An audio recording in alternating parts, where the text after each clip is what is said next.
네, 안녕하세요. 오늘 사회를 맡은 아나운서 유혜영입니다.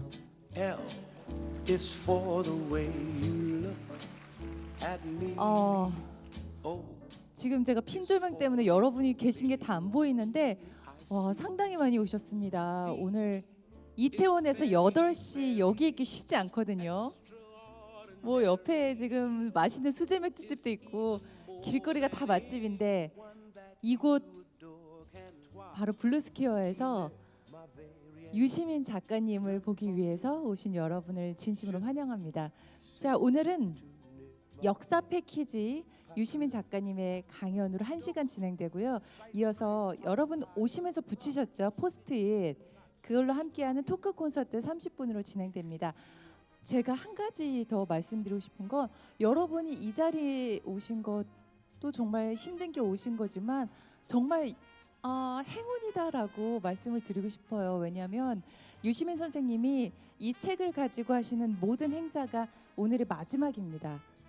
마지막으로 하는 행사에 여러분이 이렇게 이 자리에서 직접 강연을 듣고 소통할 수 있는 시간을 하게 됐다는 거 말씀드리면서 지금부터 큰 박수로 유시민 작가님을 모시겠습니다.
여러분 반갑습니다.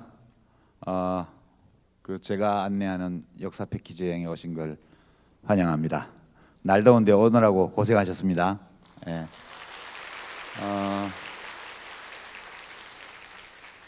오늘이 역사의 역사 신간 내고 5번째 하는 행사인데요.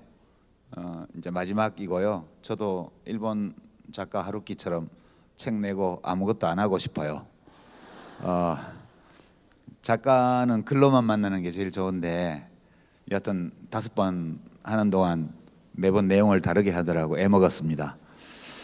오늘은 우리가 역사책에서 만나는 여러 이야기와 역사적 사건이 벌어졌던 공간 이런 것들이 있는데 여러분들이 여행을 다니면서 또는 책을 읽으면서 그런 공간을 만날 때 그 공간을 어떻게 접근해야 될지 이해해야 될지 이런 데 초점을 두고 좀 영상 자료도 준비를 해봤고요. 제 강연 내용도 준비를 했습니다. 앞으로 여행 다니실 때 또는 역사책을 읽으실 때 참고가 되기를 바랍니다. 되게 우리들 각자에게는 좀 특별한 공간들이 있죠. 뭐 이미 연인이 있으신 분들은 처음 프로포즈를 했던 고백을 했던 공간, 또는 어린 시절에 굉장히 소중한 기억이 묻어 있는 공간, 이런 데들은 좀 특별하죠. 그래서 우리들 각자에게 공간의 특별함이라는 것은 그 공간 자체에 있는 것이 아니고 우리가 그 공간을 인식하고 느끼는 데 달려 있다. 저는 그렇게 생각합니다. 그래서 제가 역사를 쓰는 과정에서 만났던 공간들 중에서 저에게 좀 특별한 느낌으로 다가왔던 곳을 중심으로 거기 얽힌 이야기들을 좀 들려드릴까 합니다. 5군데 정도를 보게 될 텐데요. 10분씩. 제일 먼저 고대 그리스 아테네로 가고요. 그 다음에 중국 만리장성 모습을 좀 같이 보려고 합니다. 세 번째는 이슬람 세계의 중심인 이제 카바 신전, 아라비아 반도에 있죠. 메카예요. 그 모습 좀 보시고요. 네 번째로는 러시아로 가서 모스크바와 페트르부르크의 사진들을 좀 영상을 좀 보려고 합니다.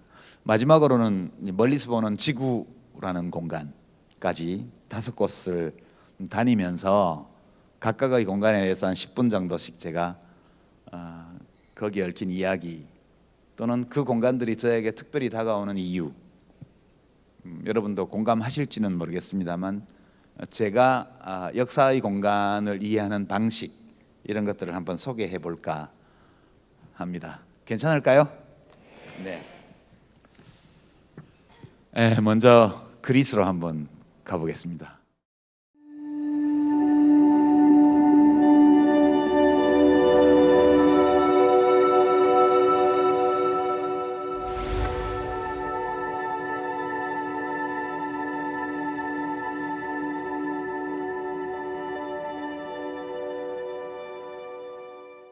여러분들은 아테네에 대해서 들으신 게 많으실 거예요. 거의 뭐 서구 문명의 발상지, 인류 역사 최초의 민주주의 정치, 그 다음에 소크라테스의 철학, 소크라테스, 플라톤, 아리스토텔레스의 철학, 또는 뭐 소포클레스의 비극, 뭐 에우리피데스의 희극, 뭐 이런 것들 뭐 들으셨을 거예요. 그냥 떠오르실 거고요. 근데 오늘은 제가 저 아크로폴리스 공간 자체만 봐서는 전혀 느낄 수 없는 어떤 거에 관한 얘기를, 어떤 여자에 관한 얘기를 하려고 해요. 제가 이번 책에는 담지 못했는데요, 이 얘기를. 왜냐하면 투키디데스 선생님이 펠로폰네소스 전쟁에 대해서 쓰면서 그 당시 아테네의 지도자였던 페리클레스 얘기만 했지, 그 페리클레스의 부인이었던 아스파시아라는 분에 대해서는 단 한 글자도 기록을 남기지 않았어요. 근데 기원전 5세기의 아테네에 관한 책들을 읽다 보면 곳곳에서 아스파시아라는 여인을 만날 수가 있습니다. 근데 이번 책은 투키디데스에 관한 책이어서 제 1장에 이 얘기를 넣을 수가 없었습니다. 저는 아테네 한 2번 가봤는데요, 아크로폴리스 2번 올라가 봤고요. 갈 때마다 이 여인에 대해서 많은 생각을 했고 거기서 많은 것들을 이렇게 느끼곤 했습니다. 이 아스파시아라는 여인을 알고 아테네의 거리를 이렇게 가면 느낌이 많이 달라요. 거기가 좀 더 특별한 곳으로 느껴집니다. 이 아스파시아는 그 BC 445년부터 429년까지 약 16년 세월 동안 그 당시 아테네의 대통령, 수석 시민이라고 일컬어졌던 페리클레스의 부인으로 살았습니다. 물론 페리클레스가 펠로폰네소스 전쟁 3년 차에 전염병으로 사망한 후에 다른 장군과 재혼을 했다는 얘기가 있고요. 그 뒤에 어떻게 죽었는지는 기록이 없습니다만 약 16년 동안 고대 아테네라는 도시국가의 최고 지도자의 부인, 지금으로 치면 영부인으로 살았던 사람입니다. 근데 기록이 거의 없죠. 이 여인을 그 당시에 페리클레스를 굉장히 존경하고 좋아했던 아테네 시민들이 아주 싫어했어요. 아주 싫어했습니다. 플루타르코스라는 사람이, 우리가 아는 플루타르크 영웅전을 쓴 사람입니다. 고대 그리스 세계와 로마 공화정 시대, 그리고 제정 로마의 초기까지 그 그리스 로마 세계의 역사에 큰 영향을 미친 영웅들의 얘기를 쓴 사람이에요. 어릴 때 아마 여러분 많이 읽어보셨죠? 플루타르크 영웅전. 여기에 아스파시아에 대한 서술이 있는데요. 되게 나쁘게 되어 있어요. 남편 그러니까 부인으로 묘사도 하지 않고 정부, 페리클레스의 정부로 표현했고요. 페리클레스를 꼬셔가지고 어떤 섬을 정복하는 전쟁을 벌이게 하고 거기서 어마어마한 대학살을 저지르게 만든 악녀, 그런 식으로 기록되어 있습니다. 그래서 구전으로 전해지는 아스파시아는 굉장히 이미지가 나쁜 그런 사람으로 남아 있습니다. 왜 그렇게 됐느냐 이렇게 보면, 아스파시아는 당시 아테네 사람들 또는 고대 그리스 로마의 지식인들, 남자들이 안 좋아할 요소를 여러 개 가지고 있었어요. 첫째, 아스파시아는 난민이었습니다. 난민.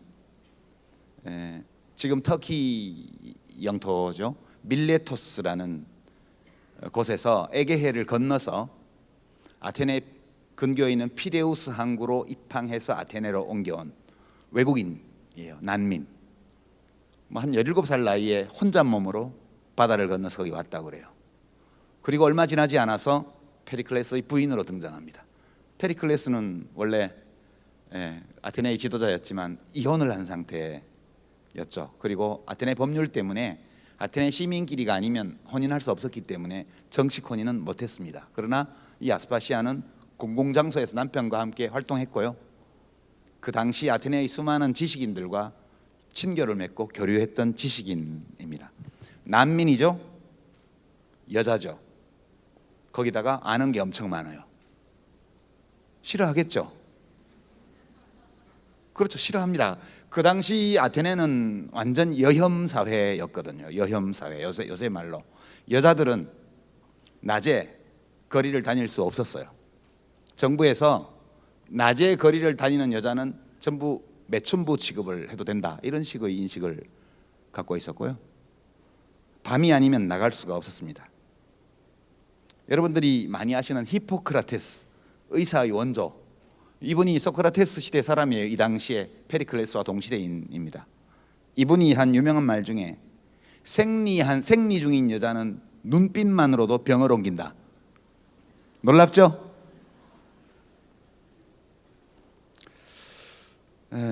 난민의 여잔데 대낮에 공공장소 공적인 행사에 페리클레스와 함께 등장합니다. 싫어할 만한데 게다가 지식인이었어요. 수사학, 논리학, 철학에 밝았다고 그러고요. 저녁에 페리클레스 집에서 열린 살롱 회합, 여기에 지식인들, 철학자들이 왔을 때 같이 어울렸다고 그러죠. 가까이 지냈던 유명한 철학자로는 아낙사고라스, 들어보셨죠? 이 아낙사고라스라는 철학자는 우주론, 원소론, 이 우주는 원소로 이루어져 있다. 원소들이 서로 다르게 결합해서 형상을 만들고 우리들의 정신도 원소의 결합에서 오는 거라고 얘기했던 분인데요. 뿐만 아니라 소크라테스하고도 친했어요. 그래서 소크라테스 선생님이 이 여혐 시대에 이런 말을 남겼습니다. 여자도 덕을 가질 수 있다. 여자도 덕을 가질 수 있다. 이렇게 말을 했고, 이 말을 플라톤이 듣고, 플라톤이 소크라테스 제자잖아요. 국가라는 책에다가 이걸 써놨어요. 소크라테스가 누구를 보고 여자도 덕을 가질 수 있다고 말을 했을까? 아스파시아입니다. 소크라테스가 아스파시아에게 말하는 법을 배웠다 그러죠. 수사법이요. 수사학.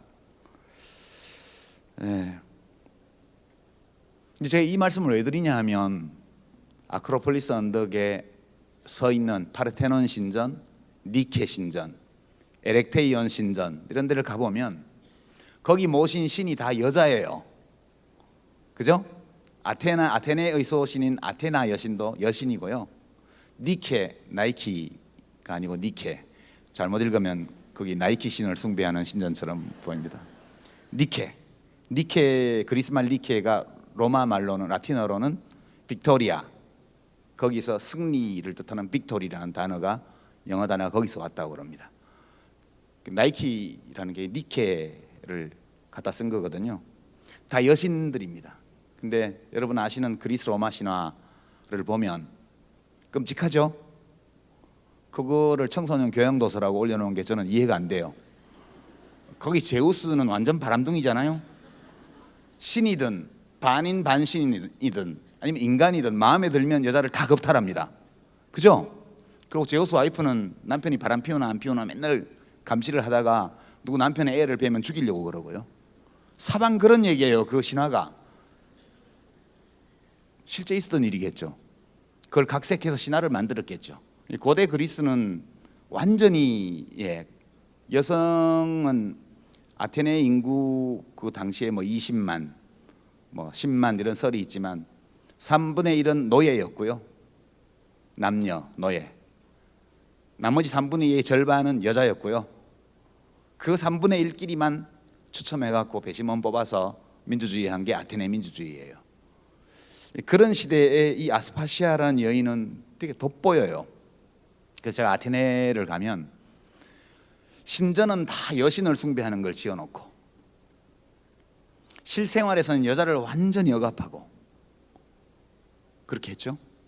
그리고 그 당시 모든 다른 여성들과 다르게 높은 학식을 가지고 있고 지혜를 가지고 있고 미모는 모르겠습니다.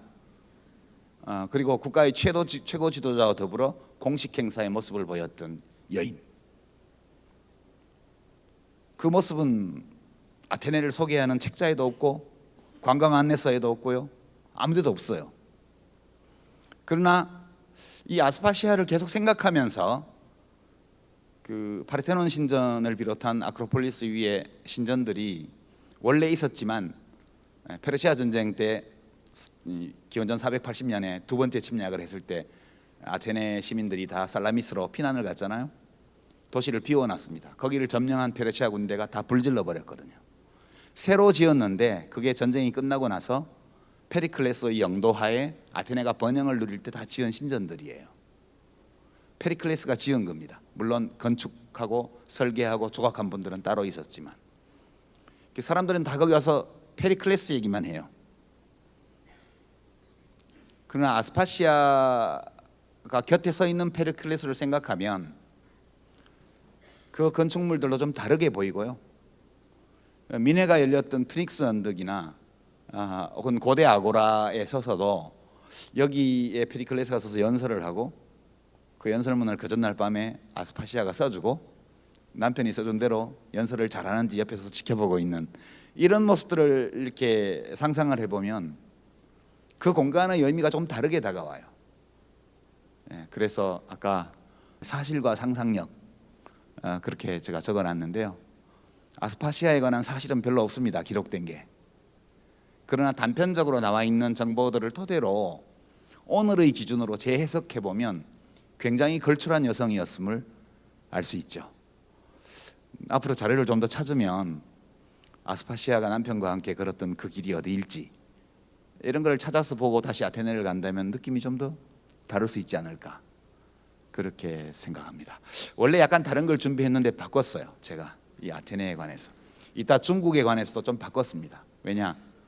어제 제가 아주 좋아하는 분이 갑자기 세상을 떠나시는 바람에 그냥 막 웃기는 얘기를 하긴 좀 어려워서 오늘 주제들을 오늘의 우리 현실에서 우리가 맞닥뜨리고 있는 여러 이슈들과 관련된 사실 그리고 그런 것들을 역사의 공간 속에서 한번 생각해 볼 수 있는 그런 상상력의 공간이 허용되는 쪽으로 이야기를 준비해 봤습니다. 여러분도 혹시 지금 아테네가 산불 때문에 아크로폴리스가 폐쇄가 되고 그 위에 검은 연기로 시내가 완전히 덮여 있던데 오늘 뉴스를 보니까 산불이 잘 수습되어서 혹시 여러분이 아테네를 가시게 되면 아스파시아를 뒷머리에 두고 페리클레스의 행적을 추적해 보시면 그 공간의 느낌이 좀 다르게 다가오지 않을까. 최근의 해화역 시위를 보면서 저는 아스파시아를 떠올리곤 합니다. 이제 중국으로 한번 가보겠습니다.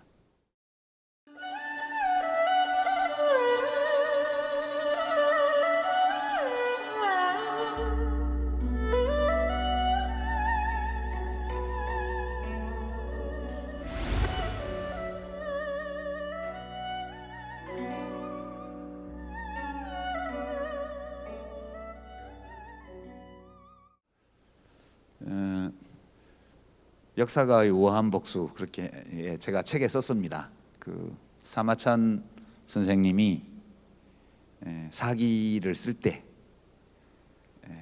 당대에 자기에게 치욕적인 형벌을 내렸던 한 무죄의 역사까지 다 기록을 했죠. 한 무죄에 대해서 굉장히 비판적으로 기록을 했습니다. 근데 무죄에 대해서 이렇게 복수를 한 것은 아니고요. 당시 고대 중국의 사회상 또 인간의 삶, 사람들의 관계 이런 것들을 정치 권력을 중심에 두고 입체적으로 재구성해낸 책이 사기입니다. 그래서 코스모스라고 제가 이름을 붙였죠. 역사의 코스모스. 하나의 항성, 행성을 묘사한 것이 아니고 황제라는 그런 별을 태양을 중심으로 해서 회전하는 천체 이거를 그린 작품입니다. 원래는 제가 만리장성에 대해서 얘기를 할까 하다가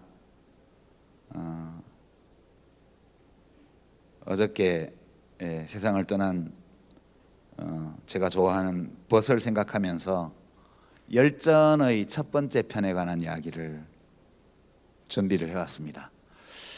되게 지금 사람들이 중국을 가면 자금성, 북경에 있는 자금성하고 만리장성을 많이 보죠. 여러분도 패키지 여행 만리장성 다녀오셨죠? 가보신 분이 많을 겁니다. 발 디디기가 힘들다더군요. 심지어 우주선에서도 보인다, 만리장성이. 그런 말도 있고요. 사람들은 역사 공간을 찾아다닐 때 되게 권력이 만들어낸 공간을 눈여겨보는 경향이 있어요. 거기가 사진 찍고요. 여러분 중국을 가면 자금성, 만리장성 뭐 그런 거 보시고요. 유럽에 가면 왕궁, 보물전시실, 그다음에 큰 교회나 성당 이런 거 보시죠. 그게 전부 다 권력자들이 남긴 눈으로 볼 수 있는 공간들이어서 그렇죠. 근데 이 사마천 선생은 열전에서 그와 같이 외형적인 모습으로 드러나지 않는 인간의 이야기를 정말 많이 남겼습니다. 특히 이 본기나 세가와 달리 이 열전은요 거의 다 비극적인 최후를 맞이한 인물들이에요.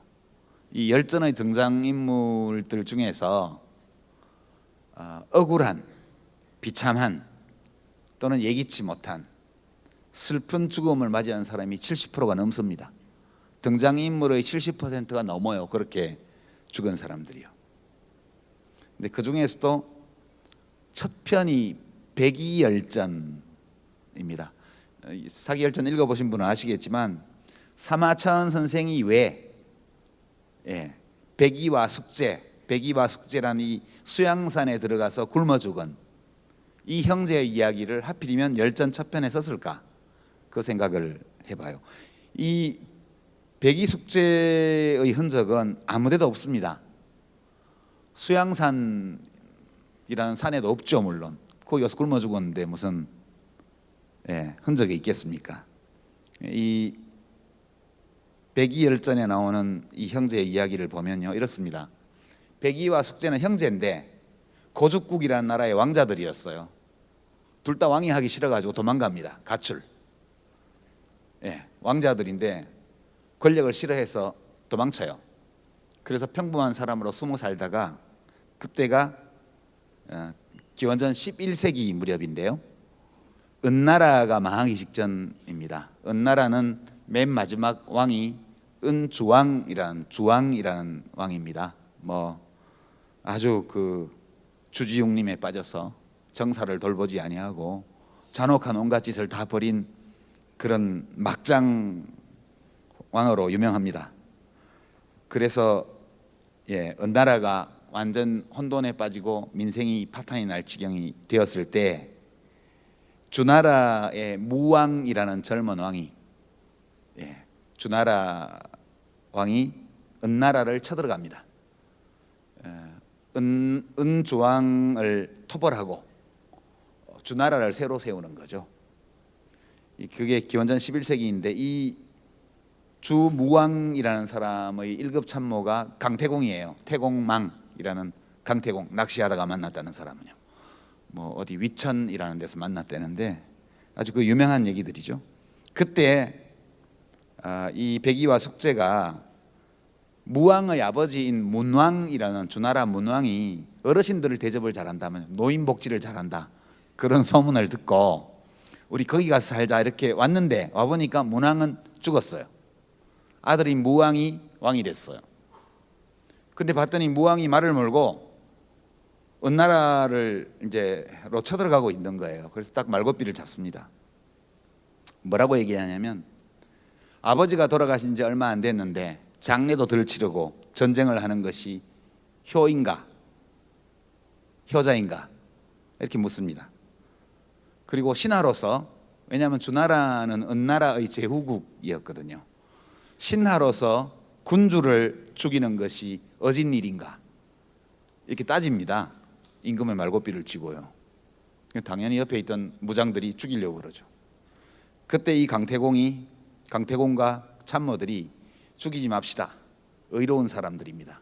주무왕이 살려주어라. 의로운 사람들이다. 그렇게 해서 은나라로 쳐들어가서 은주왕을 쫓아내고 자기가 주나라를 세워서 천하를 제패하게 됩니다.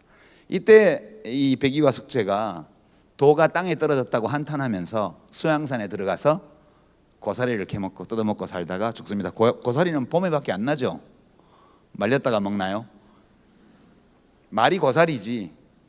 그 숲속에 들어가서 은거하다가 굶어 죽었다는 뜻입니다. 이 이야기를 사마천이 왜 맨 앞에다 올렸을까 이렇게 생각을 해보면 이 열전 첫 편인 백이열전의 맨 마지막에 그 단서를 남겨뒀습니다. 사마천이 노자를 인용을 했어요. 노자는 말했다. 하늘의 도는 사사로움이 없어 늘 착한 사람과 함께한다 하고, 그런데 백이 숙제는 어질고 깨끗해도 굶어 죽었다. 도척은 중국 춘추 시대에 아주 유명한 강도단 두목이에요.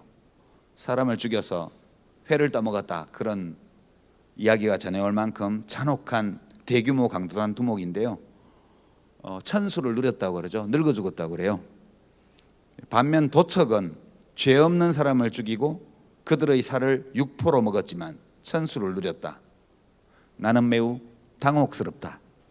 이것이 하늘의 도라면 이 도는 옳은가 그른가? 이게 열전 첫 편의 마지막 문장입니다. 그러니까 이 문장을 보고 있으면 BC 1세기에 사마천이라는 지식인의 세상에 대한 고뇌를 읽을 수 있어요. 이 사마천의 고뇌는 그 어디에도 어떤 공간에도 나타나 있지 않습니다. 그래서 어쩔 수 없이 눈으로 볼 수 있는 공간에서 이 생각을 해볼 수밖에 없어요.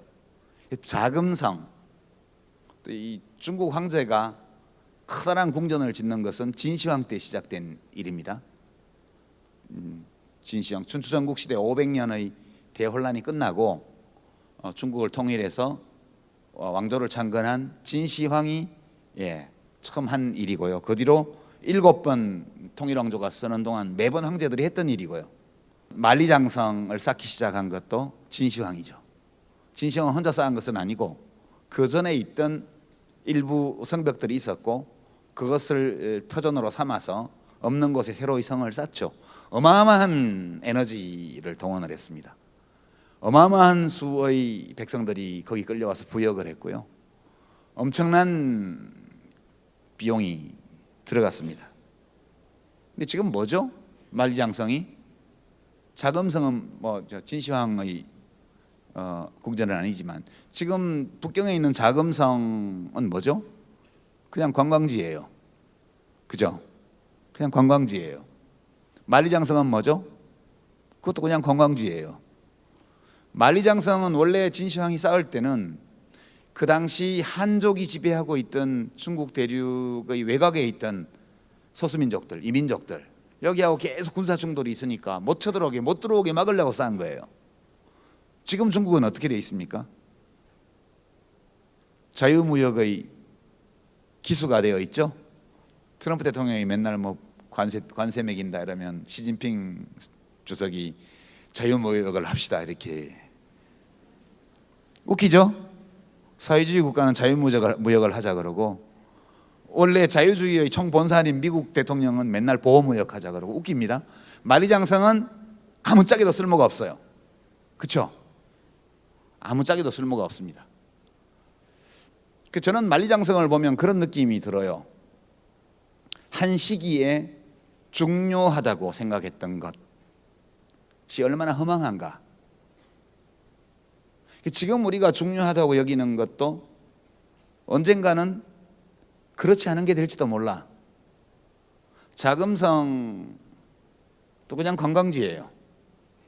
그 당시 청나라 황제가 뭐 나중에 후손들이 그걸로 외국인들 불러가지고 밥 먹으라고 만들어준 궁은 아니죠. 자기의 위세를 과시하기 위해서 만든 궁입니다. 전혀 다르게 쓰이고 있죠. 그런 것들은, 그런 욕망은 영원하지도 않고 가치가 있는 것도 아니라는 생각이 많이 듭니다. 반면 사마천의 이 말이요, 이것이 하늘의 도라면 이 도는 옳은가 그른가, 과연 도가 있는가, 하늘의 도라는 게 있는가, 이 의문은 지금도 계속되고 있습니다. 저는 중국을 볼 때 만리장성이나 자금성을 보지 말고 사마천이 했던 이 고민, 이 왜 지금도 유효한가를 생각해 보자는 뜻에서 이야기를 준비를 했습니다. 못된 짓 많이 하고 천수를 누리는 사람 지금도 많죠. 우리나라에도요. 그렇잖아요. 재산이 29만 원인 분, 이대로 가면 천수를 누리게 돼 있어요. 수천 명을 살상한 사람이에요. 근데 다른 한편에는 많다면 많고 많지 않다면 많지 않은 돈 때문에 자기가 저지른 크다면 크고 크지 않다면 크지 않을 수 있는 잘못 때문에 죽음으로 책임지는 사람도 있죠. 그러니까 이런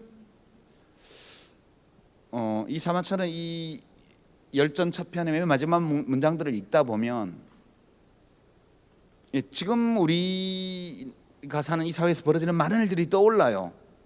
두 항공사의 회장님들이 하는 거요. 그런 게 떠오르는 거예요. 만리장성을 보면서 이런 생각을 하니까 제가 이상한가요? 저는 만리장성이나 자금성을 보면 허망하도다, 인간의 욕망이요, 그런 느낌이 듭니다. 멋져, 이렇게 클 수가, 이게 아니고요. 무엇을 보느냐, 무엇을 생각하느냐. 그 중국의 만리장성이나 황제의 궁전 같은 역사 공간이 만들어졌던 경위, 그것을 만들어낸 욕망, 또 그 사람들, 이런 것들을 생각해 보면 저는 그 화려한 황궁이나 어마어마한 길이의 만리장성에서 감동을 거의 느끼지 못합니다. 오히려 이렇게 사마천의 한탄, 어찌 보면 사소한 이야기에서 더 많은 것을 느끼죠. 그리고 만리장성을 쌓는데 동원되어서 산업재해로 죽었을 수많은 사람들도 생각해 봅니다. 이게 제가 만리장성을 감상하는 방식이에요. 아직 안 가봤습니다. 별로 가보고 싶은 욕망이 일지 않아요.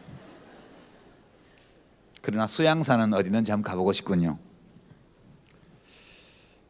이게 제가 중국의 성벽과 왕궁을 감상하는 방법입니다. 다음은 전혀 다른 곳으로 한번 가보죠. 이슬람 세계로.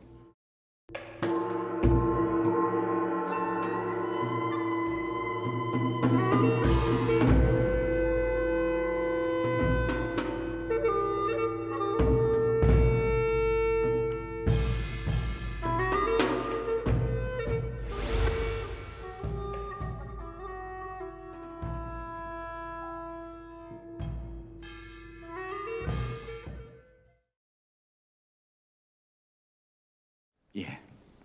이 이븐 할둔이라는 역사가에 대해서 제가 한 챕터를 썼는데요. 저도 할둔의 책을 읽으면서 이슬람에 대해서 많은 공부를 새로 했습니다. 그 전까지 전혀 몰랐던 것은 아니지만 또 그 책을 읽어보니까 제가 알던 것과 많이 다르더군요. 제가 무카디마 역사 소설을 읽으면서 느꼈던 것은 우리에게 자유가 얼마나 소중한가 하는 것이었어요. 좀 역설적이지만요. 그 제가 책에 그 무카디마 서문에 이렇게 서문뿐만 아니라 본문 전체에도 이렇게 알라를 찬양하는 문구가 많다고 썼어요. 예, 근데 뭐 힘 있고 강하신 알라께 감사합니다. 그분에게 완전한 왕권과 주권이 있다. 그분은 전지하시니 비밀의 대화와 침묵으로 속일 수 없다. 우리의 주인이자 보호자인 아랍 민족의 예언자 무함마드에게 기도와 축복을. 이런 문장이에요. 그리고 그 문장 끝나자마자 역사학은 여러 민족과 종족을 대상으로 한 학문이다. 낙타를 타는 사람이나 여행자도 역사학과 연결되어 있고 시장의 장사치와 왕, 지도자들도 역사학을 알고자 경쟁한다. 이런 멀쩡한 문장이 그 다음에 바로 이어집니다. 왜 역사책에 이렇게 종교적 예찬 문가가 많이 들어왔을까? 저는 이제 보신책이었다고 보는 거죠. 과거에 우리가 글을 쓸 때 반드시 북한을 욕하는 문장을 앞에 하나 이렇게 붙여놓으면 국가보안법 위반 혐의로부터 자유로워요. 예. 그런 것처럼 신을 예찬하는 문장들을 곳곳에 넣어놔야 의심을 받지 않겠죠? 예, 그것 때문인데요.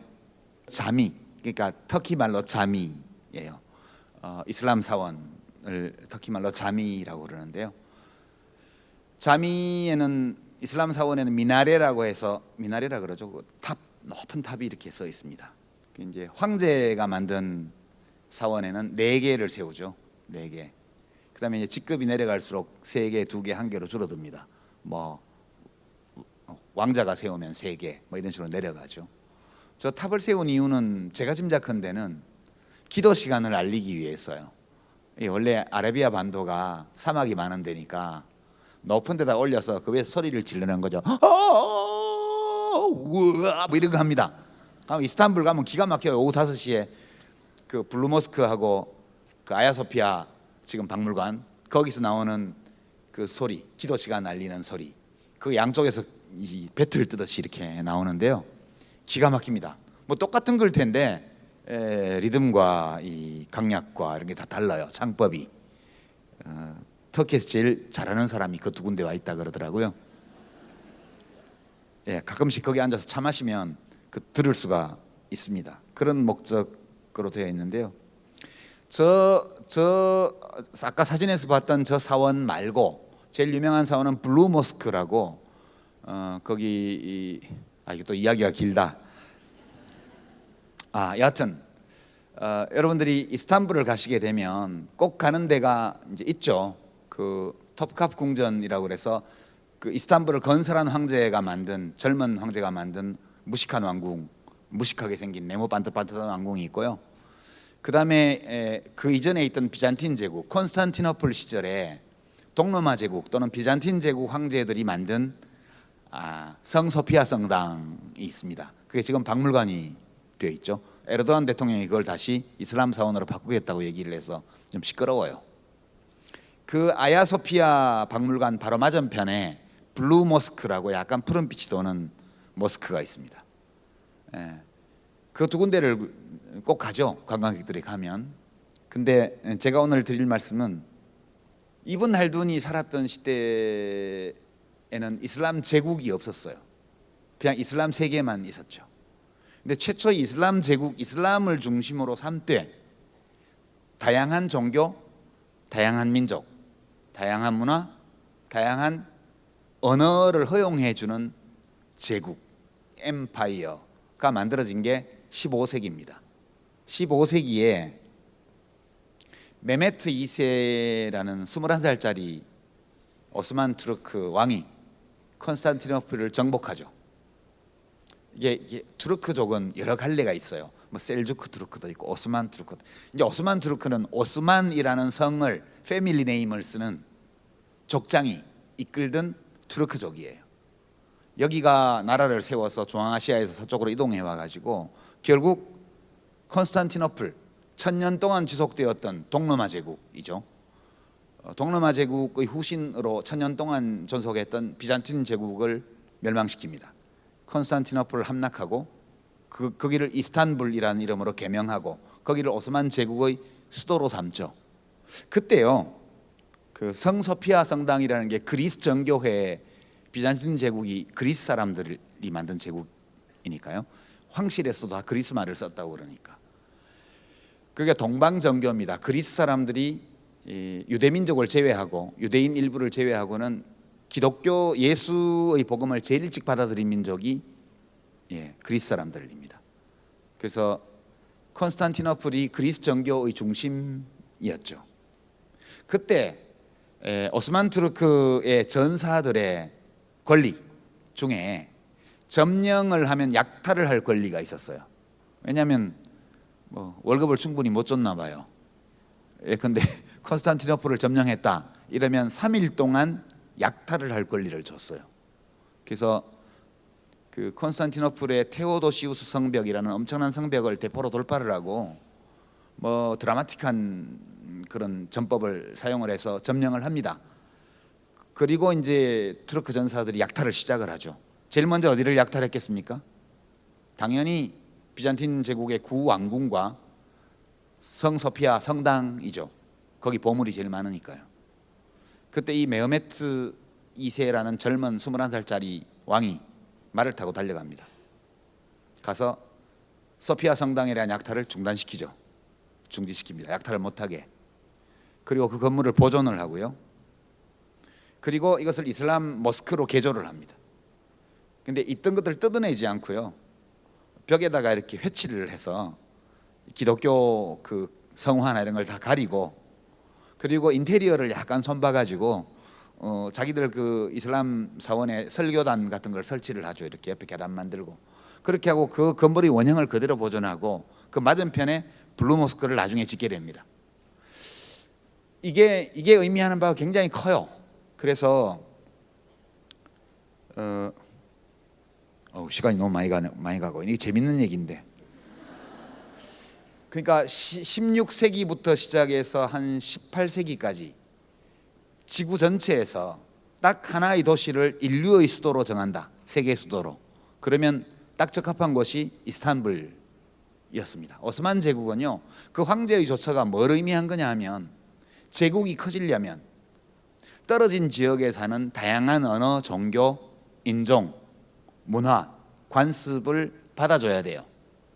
그거를 받아주지 않으면 제국이 확장될 수도 없고 안정적으로 유지될 수도 없습니다. 그래서 오스만 제국은 이슬람을 기본으로 하되 다른 종교들을 다 용납해 줬어요. 문화적인 차별도 안 했고요. 덜 했고요. 안 했다고는 할 수가 없고. 그렇게 해서 북아프리카에서 시작해서 소아시아, 메소포타미아, 유럽 동부 지역에 걸친 대제국을 건설하게 되죠. 15세기에 건설해서 1차 대전이 끝나고 나서 무너집니다. 1919년도에요. 그 독일 편에 가담했다가 망하죠. 그때 이 오스만 제국이 망할 때 비인에 있던 합스부르크 제국도 같이 망하고, 제국이 망한 자리에 어떤 질서를 세울 것이냐 고민하다가 미국 우드로 윌슨 대통령이 민족 자결주의를 내세우죠.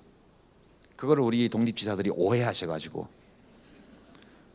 미국 대통령이 우리를 일본의 지배에서 해방시키려나 보다 이렇게 해서 가열찬 독립투쟁을 벌이게 되죠. 완전 오해죠. 그거하고 아무 상관이 없어요. 제국 가장 오래된 몇백 년 된 그런 오스만 제국과 합스부르크 제국, 오스트리아 헝가리 제국이죠. 그 제국의 질서가 붕괴하면서 무엇을 근거로 국경선을 획정하고 국가의 단위를 설정할 거냐, 그걸 민족 자결주의라고 한 겁니다. 니들 마음대로 해, 민족 단위로. 그렇게 된 거였죠. 근데 지금 이제 1920 1차 대전이 끝나고 오스만 제국이 붕괴하고 나서 케말 파샤 또는 아타튀르크라고 일컬어지는 남자가 오스만 제국의 장교였는데 전쟁의 영웅이에요. 터키 민족회의를 소집을 해서 오스만 제국이 무너진 자리에 이스탄불을 중심으로 터키 공화국을 만들게 됩니다. 그게 오늘의 터키죠. 이 사람이 교정 분리를 해요. 종교와 국가를 완전히 분리합니다. 그래서 오늘의 터키는 다른 이슬람 국가와는 달리 세속 국가가 서 있죠. 지금 이스탄불은 터키화가 너무 많이 진행됐어요. 옛날의 이스탄불이 아닙니다.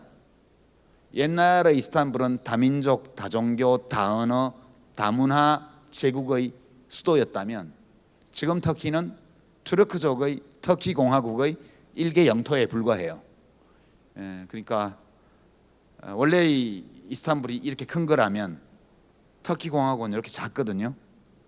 이 작은 문화적으로 더 작은 터키 공화국 안에 이스탄불을 우겨 넣었기 때문에 이스탄불은 지금 거의 망해가는 도시라고 말할 수 있습니다. 이슬람 아까 메카 신전을 보셔서 카바 신전을 보셨습니다만 제가 책에도 써놨는데 이슬람의 최대 비극은 저 신전을 볼 때 카바 신전을 보든 모스크를 보든 또는 뭐 코란에서 키아스까지 이어지는 그러니까 여자가 운전을 할 수 없게 만든 이슬람 법체계 이런 걸로 보든지 간에 이슬람의 가장 결핍된 것은 다양성을 허용하는 자유 이게 없어요. 종교와 도덕 이게 한편으로 다른 한편으로는 국가 권력 이것이 하나로 결합되어 있어서 제가 이렇게 말씀드린다고 해서 이슬람이라는 종교를 비방한다고 생각지는 말아 주십시오. 교리 자체는 기독교하고 거의 비슷하기 때문에 기독교가 가진 장점 또는 기독교가 가지고 있는 문제 이걸 거의 그대로 갖고 있고 다만 차이는 기독교 세계는 교정 분리가 완전히 이루어진 반면 이슬람 세계는 교정 일치가 아직도 상당 부분 유지되고 있다. 이것이 제일 큰 문제였고요. 저는 이스탄불을 가봤는데요. 마음이 정말 아팠어요. 그분들을 무시해서가 아니고 세속의 모든 우리의 정신적인 모든 생활에서 세속의 모든 행위까지 모두가 다 코란, 하디스, 이즈마, 키아스로 이어지는 이 이슬람 율법 체계의 상세한 규정에 따라서만 살아야 된다는 거예요. 예언자 무함마드 시절에는 자동차가 없었거든요.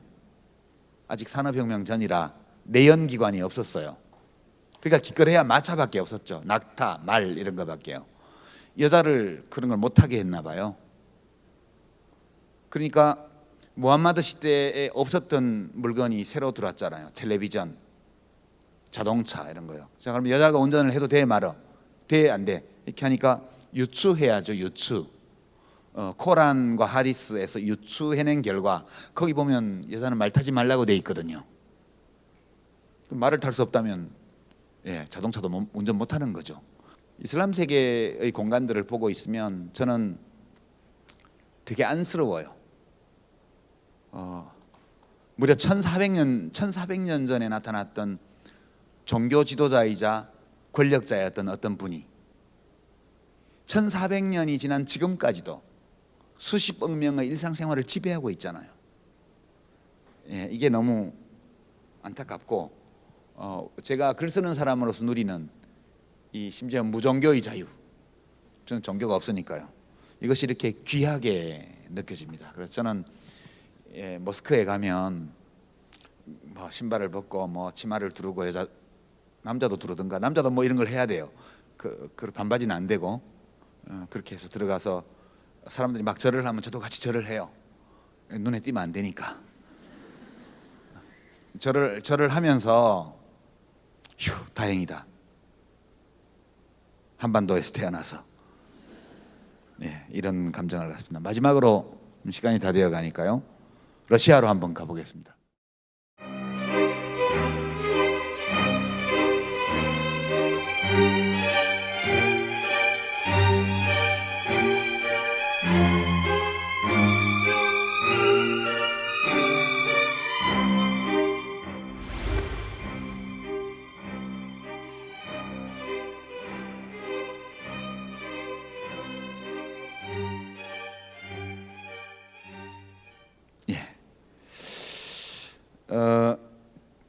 역사에서는 마르크스 유물사관을 한 챕터를 다뤘는데요. 베체르부르크는 유럽으로 가려고 했던 피터 대제의 꿈과 야망을 보여주는 인공적으로 늪지에 건설한 도시입니다. 사회주의 혁명이 일어난 진원지였고요. 근데 이제 베체르부르크는 제가 아직 못 가봤는데요. 이렇게 동영상이나 사진을 이렇게 언젠가 가볼 생각입니다. 조만간에. 근데 베체르부르크 하면 저에게 제일 먼저 떠오르는 책은 죄와벌, 도스토옙스키의 죄와벌. 그게 베체르부르크 빈민가를 배경으로 한 거고요. 동시에 볼셰비키 혁명사 레닌이 사회주의 혁명을 일으켰던 출발점이 베체르부르크 노동해방동맹, 그게 레닌이 조직한 조그만 노동자 서클인데 옛날 소련 공식 역사서에서는 그게 혁명의 씨앗이라고 지어낸 얘기를 가르쳤죠. 그다음에 이 모든 일들이 일어난 것은 마르크스 때문이죠. 마르크스가 사회주의 혁명은 필연적으로 일어날 수밖에 없고, 그리고 그것은 단지 자본주의를 폐지하는 것이 아니라 인류의 해방을 가져올 거다. 어차피 일어날 거 열심히 해서 빨리 해라. 그런 겁니다. 제가 저 베체르부르크나 모스크바라는 공간에서 도스토옙스키와 마르크스, 레닌을 떠올려 보면, 사회주의 혁명 이런 걸 떠올려 보면 되게 그 우리 종 호모사피엔스 또는 인간이라는 이 존재의 한계를 많이 느끼면서 이 공간을 보게 됩니다. 사회주의 운동은 극단적인 이상주의 운동이었죠. 억압과 계급 대립과 억압이 없는, 착취가 없는 완전하게 해방된 사람들이 자유롭게 살아가는 사회, 그걸 꿈꿨던 거거든요. 그것을 폭력적인 수단으로 만들 수 있다고 믿었고요. 그리고 마르크스가 지식인들을 가리켜서 맨날 해석만 하지 말고 이제는 변혁해야 될 때다, 그렇게 또 부추겼고요. 그래서 과거의 철학자들은 세상을 해석만 했지만 우리는 세상을 바꾼다, 이렇게 믿고 혁명을 했습니다. 근데 저 옛날 소련 국기에 낫하고 망치가 그려져 있죠. 노동자 농민을 말하는 거예요. 저는 저 사회주의 혁명을 생각하고 그 공간들을, 그 베체르부르크의 거리에서 혁명을 조직했던 사람들을 생각할 때 다른 한편으로는 또 누구를 생각하냐 하면 소설가들을 생각해요. 제가 생각하는 소설가들이 여럿 있는데요. 우선 첫 번째는 미하일 숄로호프라는 소설가인데 고요한 돈강이라는 대하 소설이 있습니다. 10권짜리요. 이게 스탈린 시대에 사회주의 리얼리즘의 걸작이라고 해서 엄청 띄운 책이거든요. 저는 이해가 안 되더라고요. 보면서 사회주의자들 되게 무식하네, 이 소설이 어디 그런 소설이야. 이 소설을 한마디로 말하면 주인공이 코사크족, 까자크족이잖아요. 중앙아시아의 소수민족이요. 백군 편에 가담해갖고 볼셰비키들하고 죽을 때까지 싸우다가 맨 마지막에 무기 다 강물에 버리고 고향으로 돌아가서 무기 다 강물에 버리고 쌍둥이 아들 중에 하나 남은 아들을 무등 태우고 집에 가는 장면으로 끝나는 소설이에요. 이게 제가 이 소설을 읽고 나서는 어떤 느낌이 들었냐면, 숄로호프가 볼셰비키 공산당 스탈린을 향해서 그래 네 팔뚝 굵다, 그래 네 팔뚝 굵어, 내가 졌다, 이렇게 말하는 것 같았어요.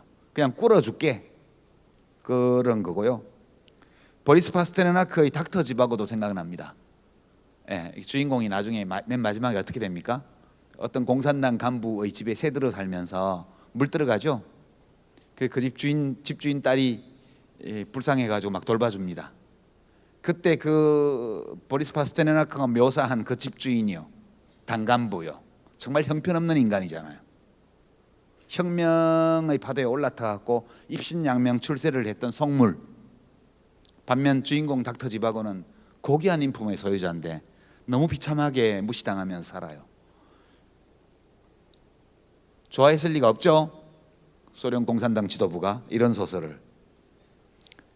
솔제니친이 쓴 이반 데니소비치의 하루, 너무 유명하니까 제가 설명 안 할게요. 저는 이런 소설들을 생각하면서 이 공간을 봅니다. 보면 낫과 망치로는 좋은 세상을 못 만든다, 낫과 망치만으로는. 마르크스도 그렇고 레닌도 그러했고 스탈린은 뭐 말할 나위도 없고 저는 스탈린을 뭐 지식인으로 취급 안 하니까요. 인간을 너무 단순하게 봤다는 거예요. 인간은 물질만으로 사는 존재가 아니거든요. 더더군다나 이른바 계급 대립이라는 추상적인 질서 속에 모든 사람을 묶어 넣을 수 있는 것도 아니에요. 사유재산 제도를 폐지한다고 해서 해방된 사회가 오는 것도 아니에요. 그렇게 될 수 있는 존재 같으면 벌써 그렇게 됐죠. 인간은 이분들이 생각했던 것보다 훨씬 더 복잡한 존재라는 생각이 들고요. 예. 그래서 러시아의 공간들을 보면 모스크바나 베체르부르크를 보면 역사의 시간 안에서 인간이 무엇을 바꾸었고 무엇을 바꾸지 못했나, 여기 초점을 두고 저 거리들을 보게 됩니다. 사실 저는 모스크바나 베체르부르크보다 이르쿠츠크가 훨씬 가고 싶어요. 거기 가면 데카브리스트의 집이 있거든요. 황제한테 대들었다가 귀양 갔던 귀족들과 귀족 장교들과 남편을 찾아서 모든 지위와 재산을 다 버리고 이르쿠츠크 탄광까지 찾아갔던 그 귀부인들의 이야기, 그게 있는 공간이어서 훨씬 더 그 공간이 저에게는 다정하게 다가오는데요. 여하튼 베체르부르크나 모스크바를 보면서 우리가 좀 의미부여를 할 수 있는 것은 극단적인 이상주의 운동으로 전개되었던 사회주의 운동이 무엇을 이루었고 무엇을 남겼나에 대한 생각들을 해보게 됩니다. 이제 마지막으로 이제 마무리를 할게요. 그 우주로 가보겠습니다.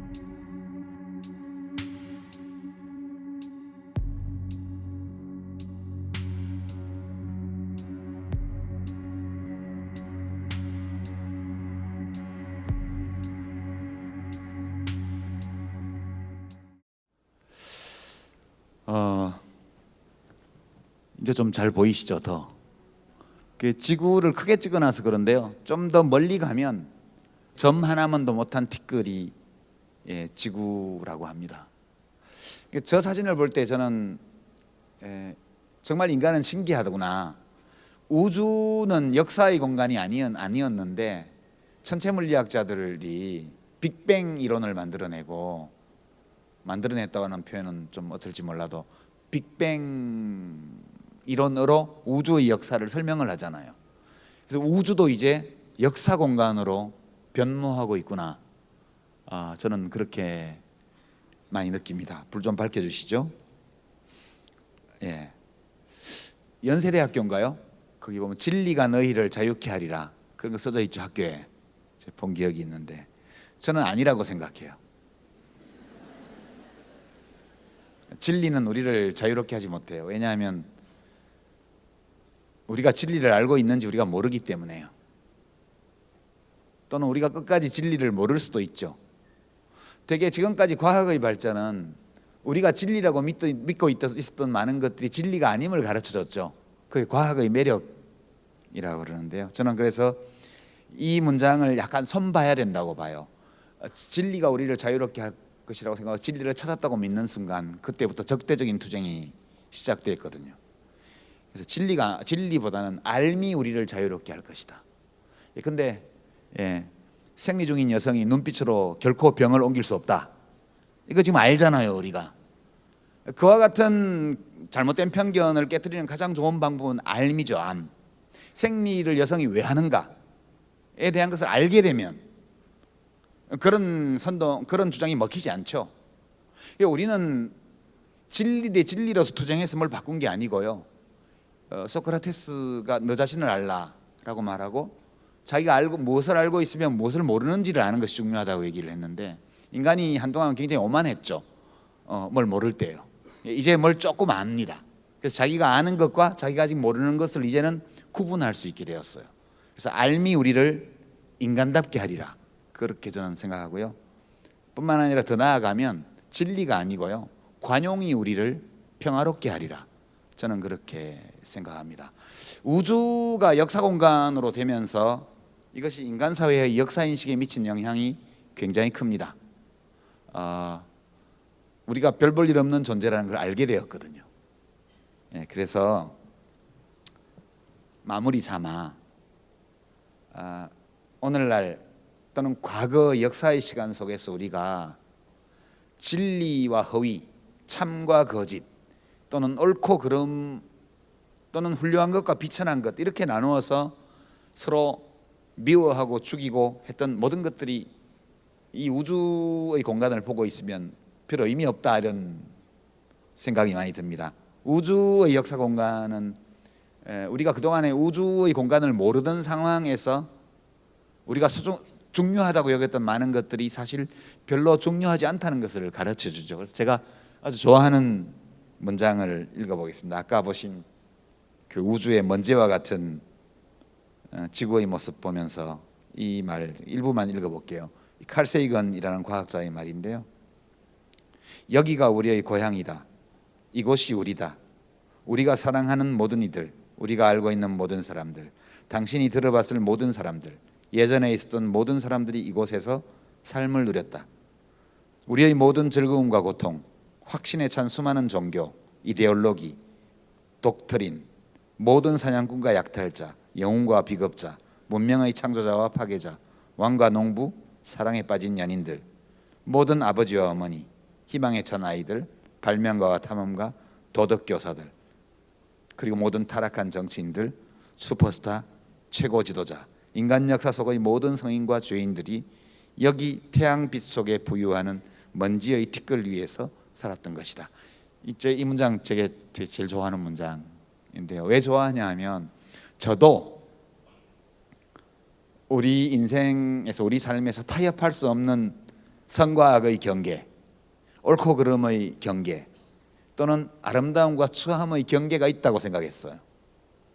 있겠죠.